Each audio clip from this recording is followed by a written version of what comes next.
Bueno, renuncia a la subsecretaria de redes asistenciales. El gobierno descarta una crisis que piensa el ex ministro de Salud del gobierno de Sebastián Piñera, Jaime Mañalich. Se lo preguntamos a usted mismo. Pues, buenas noches, gracias por estar con nosotros. Muy buenas noches. A ver, lo primero, ¿hay o no hay una crisis en salud y cómo evalúa usted la gestión en esta área del gobierno?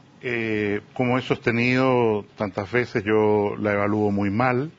Creo que la ex ministra Elia Molina dejó herida de muerte la gestión del Ministerio de Salud, que va a ser uno de los grandes fracasos que va a dejar como legado el actual gobierno, si no el más importante. Están compitiendo ahora las relaciones internacionales fuertemente por ocupar ese primer lugar, y en ese contexto estamos en una crisis que se ha mantenido de tal manera que como que ya no la sentimos, pero la última encuesta de Adimark señala a la ministra de Salud actual, y lo lamento porque ella es inocente de eso, como la ministra peor evaluada del gabinete. ¿Cómo le usted la renuncia a la subsecretaria de redes asistenciales? ¿Ella era tal vez quien más propugnaba no hacer concesiones para la construcción de hospitales? Yo creo que ella es responsable de la pésima gestión en inversión hospitalaria, en construcción, en que la presidenta no pueda cumplir sus promesas, en haber informado falsamente respecto a las ventajas y desventajas de la construcción vía concesiones.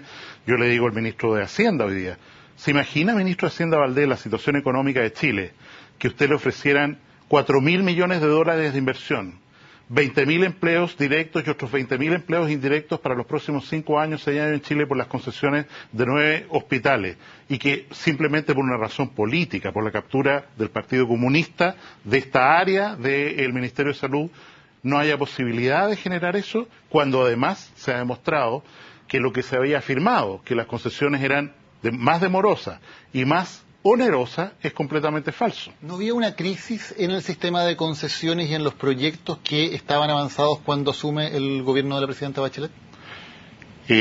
Los dos hospitales que se concesionaron o se entregaron en concesión durante el primer mandato de la ministra, de la presidenta Bachelet, los entregamos nosotros, que corresponden a Maipú, La Florida. Esos hospitales funcionan muy bien. La superintendencia evaluó el hospital de La Florida como el mejor de la red.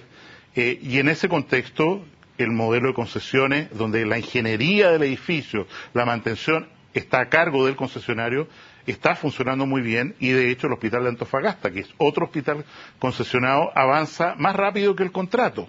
Y en ese sentido, haber desechado prematuramente esto y haberle entregado, como lo hemos reconocido todos los ministros, a la subsecretaría de redes, una gestión que no podían hacer. La promesa de 2020 era imposible de cumplir, como el propio Gutenberg Martínez lo reconoció en un momento. Nunca, él dijo textualmente, nunca nosotros creímos que esto era posible. Y en ese sentido, esta es una crisis muy grave, porque produce efectos como que hay que comprar cada vez más camas y servicios al sector privado, como que la gente tiene que sacar cada vez más dinero de su bolsillo para pagar salud. O sea, estamos en una marcha atrás respecto a todos los avances de equidad que se habían logrado en salud. Cuando termina su gestión y asume el actual gobierno, se hizo un catastro muy crítico de lo que se estaba haciendo en concesiones, y se dijo que el sistema había fracasado y que no estaba cumpliendo los estándares. ¿Fue correcta ese catastro que hizo en su momento el gobierno al asumir? En primer lugar, es falso. Ni siquiera fue compartido por el ministro de Obras Públicas, actual ministro de Obras Públicas también, que hasta el último momento trató de mantener la línea de hospitales concesionados, y desgraciadamente por instrucciones de la ministra de Salud de la época tuvo que retirar los proyectos. Algunos de ellos estaban a 3 días de salir de la Contraloría. Estoy hablando del Hospital Sotero del Río, un hospital que no tiene ninguna manera de construirse, porque además, si el Estado decidiera construirlo, este gran hospital de la comuna de Puente Alto, se judicializaría inmediatamente, y el concesionario tiene hasta hoy una boleta de garantía de 70.000 millones de pesos. Una de las cosas en las que también lo acusaron fue haber debilitado la salud pública vía comprar en el sistema privado muchas atenciones en las clínicas privadas, y dijeron que eso finalmente también era parte del debilitamiento con el cual recibieron el sistema público. Yo creo que la gente habla mucho, pero los hechos demuestran que el actual gobierno ha comprado muchas más camas.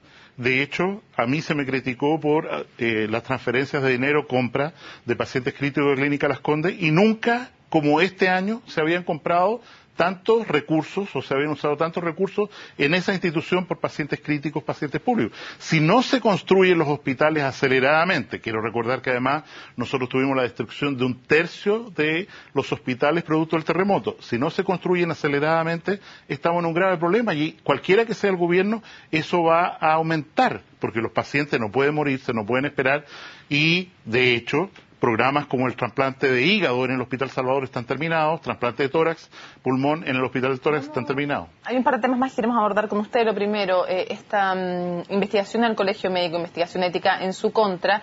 Quiero que nos aclare dos cosas. Uno, entendemos que es por el caso en que usted se queja de las licencias que presentan médicos en la posta.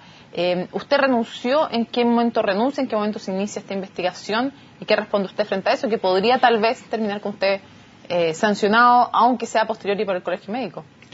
Efectivamente hubo quejas de algunos médicos que se sintieron dolidos por mi acción como ministro respecto a hechos que a mí me parecían inaceptables desde el punto de vista de la defensa de los pacientes, licencias médicas falsas, etcétera. En ese contexto, el Comité de Ética Regional Santiago del Colegio Médico tomó cartas en el asunto y el día jueves me envió una correspondencia formal a propósito de una declaración hoy día que lo contradice, una carta formal que dice, señor, lo sancionamos con expulsión del Colegio Médico Independiente, que yo voy a apelar al Consejo Regional, al Consejo Nacional de Ética y a la Corte de Apelaciones, como hice el día viernes.